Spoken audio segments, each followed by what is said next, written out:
So why does product management matter? Most companies today are saying product management and product marketing. If they're trying to remain relevant, they've been growing their product management staff. So this is the good news, because all of this says that according to CBS report, this is a report that came out a few years ago. I want to say maybe about 5 years ago, they actually polled North America executives and said, which one are the most relevant, most important corporate roles for the company itself to remain viable in the market. And what came out is that product management is number 4, ranked lower only CEOs within companies, other executives within companies, and general managers within companies. Product management is up there because you're working with not just the C-suite, the executives and senior managers, you're working with everyone who's a core business function for your company. And that means that your role is not only highly ranked, but you need to focus in identifying other subject matter experts and be effective at leading cross-functional teams across all of the core business functions within your company. And having said that, a product manager should be mostly orchestrating, not actually doing the actual development or the actual testing or the actual shipping of your product when it's ready to launch. Those are all things that take action. Product managers are mostly leading cross-functional teams. And the complexity of the role is usually pretty high. It's one of the highest, most complex roles because most companies today, regardless of who you are, the type of business, you might have maybe 8, maybe up to 12 core business functions. These are critical business functions like sales, like marketing, like customer support or customer service, like installation, delivery, fulfillment, supply chain management. All these things that are these are all core business functions. And no matter what type of business you are, somewhere between 8 to 12. And that becomes complex because a product manager needs to interface with all of these core business functions within any company. Because if you only assign your product managers to 2 out of the 3 or a handful out of the 8 to 12, they're going to miss things. And there's no handoffs because somebody else who's not in the role of product management is a specialist in their own field, and they're not necessarily coordinating with other aspects within the business. Product management is about to ensure that everything that is core business function is clearly communicated internally. Communicating internal communication is one of the highest things that product management does, and that means they need to be involved. Even if they're not leading, they need to know, they need to be informed, and if the information is not coming to them, that can be a problem. So what is the most important responsibility for the product manager? In your point of view, those of you who have been in product management for some time, I'm going to launch this poll and I'm going to wait for your responses. And in this case, you want to pick one of these based on what you're doing today. Which one is the most important to you? Is it about leading product development efforts? Is it about doing win-loss analysis when you don't get the sale? Is it managing product performance? Is it talking to customers? Or is it about delivering an exceptional customer experience? I know many of you may be confused because they all seem to pick the one. Prioritize and pick one that is most important within your company today. And then we'll talk about that. And I'm going to give you a few seconds to actually reply back. But I want to say that typically this is the challenge of product management, right? Most people think that a product manager can do it all. And may be true, but having to interface with 8 to 12 core business functions within any company is significant work. And then trying to figure out where to spend your time across any of these 5 areas, or there may be more than 5 areas. What we teach in the certification courses is that there are multiple areas and at least 7 different critical things that product management needs to do.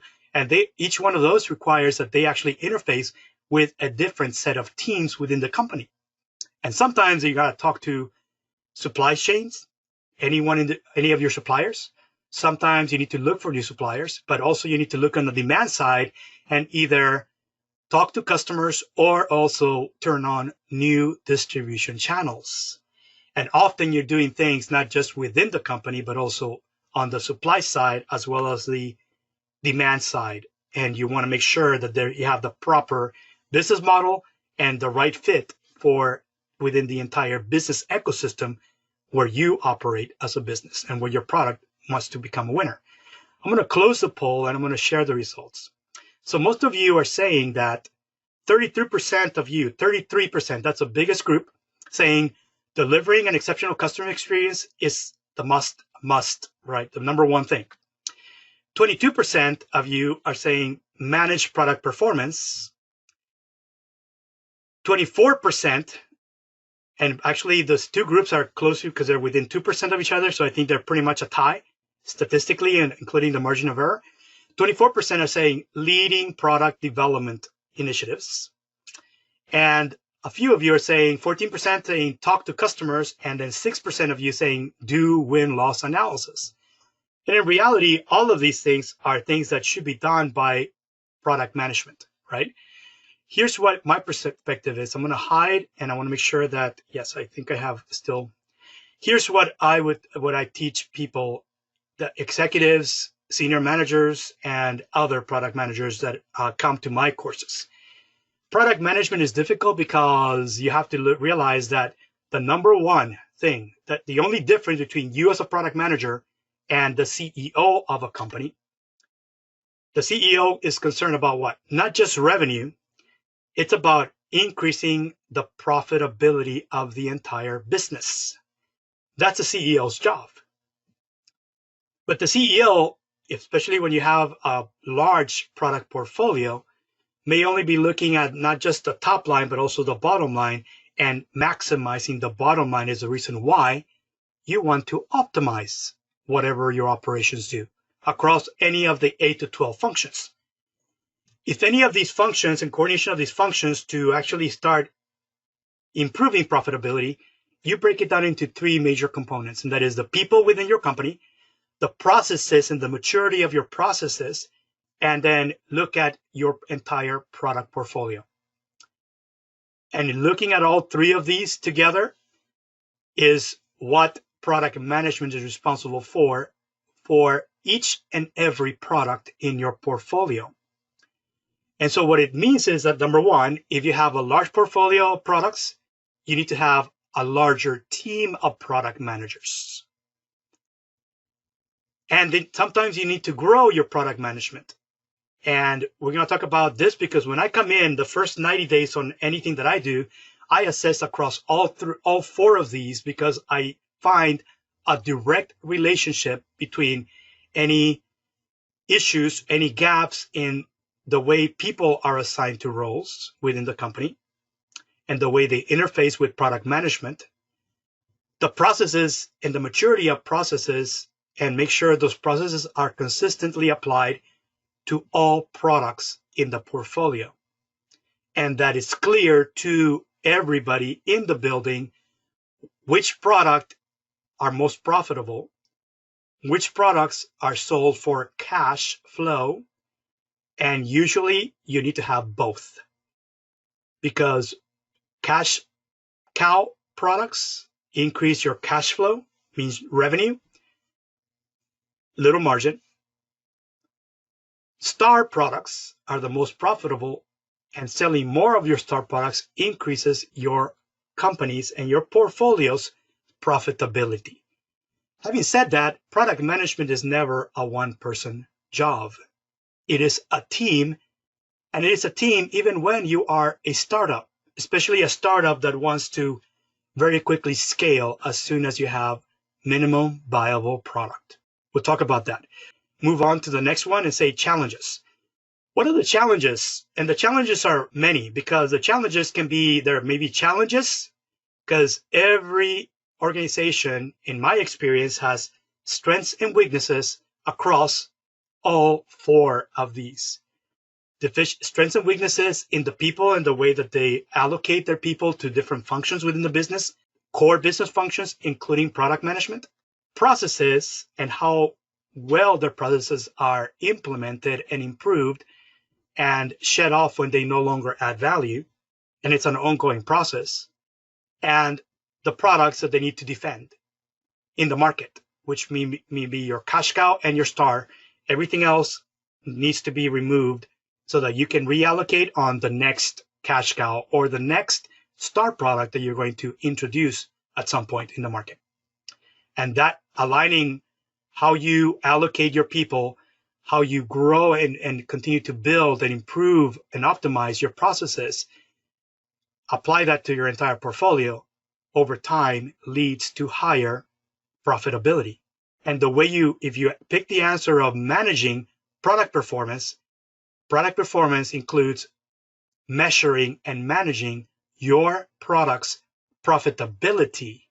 And that means that those numbers are coming to you from whoever's tracking revenue, cost structure, profit. And that may be an issue if you're not being told that information, or you're being told by executives that you don't need to know, because your number one task is to manage product performance. And to me, that means you manage not just cash flow, you manage to see that profit is growing over time, especially once your product is in maturity, which is most of the cash cow and star products. So let's talk about the next one. The challenges of and this is actually challenges that are coming in from a study that was done by the 280 group, and this actually was I think done back in, I want to say about 3 years ago. And I want to launch this poll because I want you to check all that apply. When it comes to people, which of these happens within your company? Pick any of you can actually do multiple selection. Tell me which one of these are you experiencing with your company today? Are you experiencing that most product managers, you and everybody else in product management, are too tactical, meaning you're doing day to day and nobody's looking at to what's going to happen next year or 2 years from now, 3 years from now? Is it that most product managers are unable to influence development or your executive team or other managers effectively? Or your executives believe the skill level within the product management team is average at best? Or is it that most product managers are not effective leaders and that's how they're perceived? You as a product manager are not perceived as an effective leader within your company? Or is it because your executives and customers believe you are the best product management team there is in the market, in your industry? Which one of these is reality for you? What your perception about product management within your company? The survey that was done by the 280 group actually did this, and they divided this into what they found when respondents were executives, vice presidents, directors, senior product managers across industries, and they polled the respondents. These were all product management people with the title of product management across industries. And these are some of the things that came out of that survey that was published about 3 or 4 years ago. And to me, it kind of rang the bell as to Houston, we have a problem. Because this is why most products are failing today when it comes to the assignment of people within product management, regardless of the company, regardless of the industry. And that is the majority of companies today. This is why the product failure is at 60 to 90%, no matter what industry you're looking for and what type of product you're looking at. So I'm actually going to close the poll and I'm going to share to see which ones, because here you can actually choose multiple ones. It's obvious that there may be multiple root causes, multiple things that cause the main problem of people in product management, and I'm going to share the results. So here it is. The largest group, and actually the number 1 and number 2 are close, within 3% of each other. 29% say most product managers are unable to influence within your company either development or technology or management type of things. 26% of you, the second group, most product managers in my company are too tactical. And 17%, and I want to mention number 3 is statistically tied, right? Because it's within the margin of error of 2 to 3%. But the rest of them are 17%. Most product managers are not effective, and that is the view of the executives. Executives believe the skills is average at best, and 14% tied also. Executives and customers believe we are the best. So it's kind of interesting to see that many of you are so optimistic about your teams because you chose number 5. Because statistically, we know reality from the survey. It's really the minority of companies that actually have these beliefs where your own executives and your customers believe you are the best in your industry at what you do. But 14% is what we show here. So let's figure out whether this is how statistically close this is to the actual results of the survey, which is one of the most comprehensive surveys that I've found to date. And I mentioned earlier, this was done by the 280 group. So let's take a look. Number 1, in people, here's what the results showed. 57% of product managers today are too tactical when the role should be mostly strategic, because you're not looking at what you're doing today for the next year. You're also looking at year 2, year 3, year 5, and beyond. And when the majority of your product managers are too tactical, who's looking at what's next? Because you may need to have a team, not one or two people looking at what's next, meaning Horizon 2, Horizon 3. Here's the other one. 43% of product managers are unable to influence. That is what came out of this results. It was done in 2015, by the way. If you want to see the results of this, if they're published, I can make it available. Connect with me or sign up on the link I showed you, and I will share the results of this particular survey because this was published in 2015 by the 280 group. 38% of product managers are not viewed as effective leaders within their companies. We have a problem when your role, even though your title is product manager, you're mostly leading multiple cross-functional teams. And that means that any deliverable you work on has to be done by a team, not just you as an individual member. And all of these things are root causes or causes for errors and omissions in whatever you decide to do as to what you do in product development or which products that you defend in the marketplace once they are already in market. So let's talk about process, because the third thing is about process. And 280 Group says there are at least 3 levels of maturity within any organization in the way they actually have product management processes. They could be ad hoc.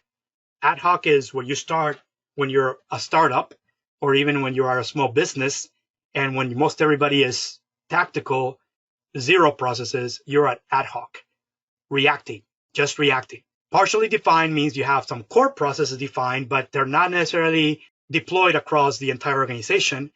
And the optimized is where you're actually working on improvement of your processes, systems, tools, and methods, best practices and adoption of best practices, and then consistently applied to all of your products in your portfolio. That's the optimized. So what I'm going to ask you is, which one of these is your company in today? And I'm going to launch the poll, and you pick one of these 3. Are you in your company today, the way you're assigned as a product manager, are you ad hoc? Are you partially defined, meaning you have some processes but not all processes, or they're not consistently being applied to your entire product portfolio? Or are you at the optimized level where you have continuous improvement of processes, your lessons learned are being recaptured, you're looking at what to improve over time, what to stop because it's no longer working, and what new things you need to implement because now you have new tools, new systems, and you're modernizing your product management function, tools, systems, and methods. So let's talk about this, and I'll let you respond. Pick one of these 3, and this is your perspective, your perception as to where your company is in the maturity of product management and product marketing process. Then we'll compare to the results of the polls as well. I'm going to close the poll now, and I'm actually going to share the results. So here's the response. The majority of you at the partially defined, that's 55%. It's pretty overwhelming because even with the margin of error, most of you, regardless of your industry or product, you're at the partially defined level. And 17% of you are at the ad hoc level, and 28% of you are at the optimized level. And there's no right or wrong, it's just a matter of finding out. Optimization is what most people are doing, and it may be cool and great to do if there's no changes in the market, but how reality is that there's no significant changes in the market. How are you doing today if you're at the optimized level and you never anticipated the impact of a pandemic like COVID-19? This is where the issue is, right? Processes are never static. They're always dynamic. And as conditions change in the market, in your industry, often you have to reinvent your processes. And that's what happens when something like COVID-19 crisis comes in. It doesn't happen every year, but whenever it happens, you need to start repurposing the way you're optimizing, because you didn't figure out how to take all those things that you were exploring in, or maybe you weren't doing enough exploration. And even though you've been at the optimized level and doing great, now you're experiencing significant reduction in demand. And now you need to figure out a scramble very quickly as to what to do next. So we're going to talk about some of the things that came out on this report. And I want to just continue with this for the sake of time. So 42% of executives believe that having process is a challenge, because most of them are ad hoc or partially defined, and those are not what you need to become a market leader. And even getting to the optimized level, it only means that you're a market leader temporarily if you're not doing enough exploration.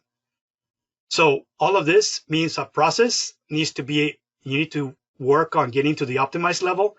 And even when you're at the optimized level, you still need to ensure that somebody's looking at Horizon 2, Horizon 3 to make sure that you're doing exploration in addition to optimization, exploitation.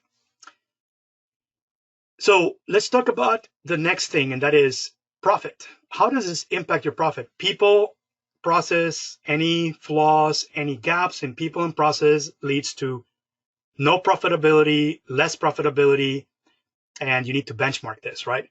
So let's talk about this. And I'm going to actually launch a poll and tell me, what do you think the perspective is from your shareholders, and if you're privately owned, from your owners, regarding not just your top line, your revenue. Is anyone measuring profitability? Are you tracking, if you're tracking, managing product performance, are you getting those numbers when it comes to your product's profitability over time? Let's pick any of these that apply to you, and you can pick from executives who really understand my product, the product management function and how it works, and what is the number one thing, that is managing product performance, which includes profitability. Over 80% of our products meet or exceed customer needs. My product is at least 3 times more profitable than my competition, than the industry average, my competitors, my direct competitors. Do you know whether your product is 3 to 5 times or more profitable than direct competing products in the same market? Do we have fully optimized my company's product management function? For the sake of time, I'm going to give you the impact of the outcome of this 2015 study that the 280 group did. And the respondents were all product executives and vice presidents and directors of product and senior product managers within multiple companies, multiple industries, different types of products. Number one, most organizations have deficiencies across people, process, and systems and tools. And all of those not being applied to your entire portfolio means to lower profitability than anybody else who's actually doing this. And market leaders like Apple, like Google, like Microsoft are the ones that continue to work across all three of these to lead to higher profitability than direct competitors. That's how companies become market leaders, is they actually work on all three, not just one and not the other, not just pick one product and not the others, they assign their people and grow their people and allocate their people and then improve their processes as conditions in the market change, and then apply that to their entire portfolio. Talk about now, if you are under this scenario, you know that you have some problems. I'm going to actually now stop sharing the results.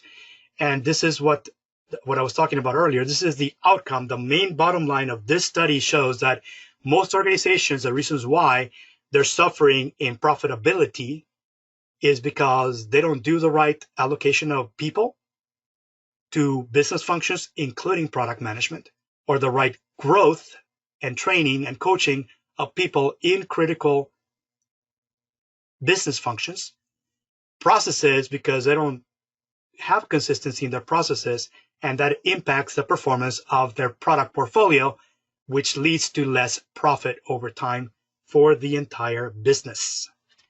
So that's the outcome.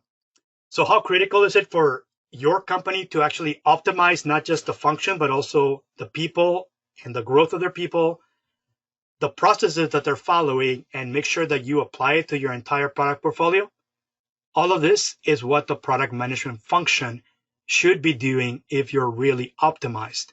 And in most markets, it's less than 5% of companies. The results here are showing that it's 9% of you think that you have at the optimized level. Not really sure, because I will be then testing to see, benchmarking against your direct competitors. And if that's the case, if you're at the optimized level in product management, like 9% of you claim in the last poll, you would be 3 to 5 times more profitable than direct competitors in your markets. And that's the next test that I would do when in my first 90 days, I do a quick scan across all 4 of these components. And I do a lot of benchmarking across competitive analysis, but also look deeper into your direct competitors and then compare product performance of competing products, including product profitability, to actually start comparing apples to apples, oranges to oranges, in how product performance is being measured within companies. And invariably, I find gaps, regardless of who I work with, right? This is the reason why executives come to me, because in my function, I have over 20 years of experience as a product executive, and I'm now helping product executives within companies figure out how to grow the teams, how to make sure that they have the right processes, apply those processes to their portfolio, and then track profitability against competitors. And if you're getting these 4 things right in the way you are allocating people in product management, improving processes, applying it to your entire product portfolio, you will lead to growth, not just in revenue, the top line, but growth in the bottom line as well when it comes to your entire portfolio. And that's the value of optimizing the product management function within any company. So this is where I usually get engaged, not just as trainer, but as a consultant in figuring out, helping executives and senior managers within companies how to optimize the function of product management.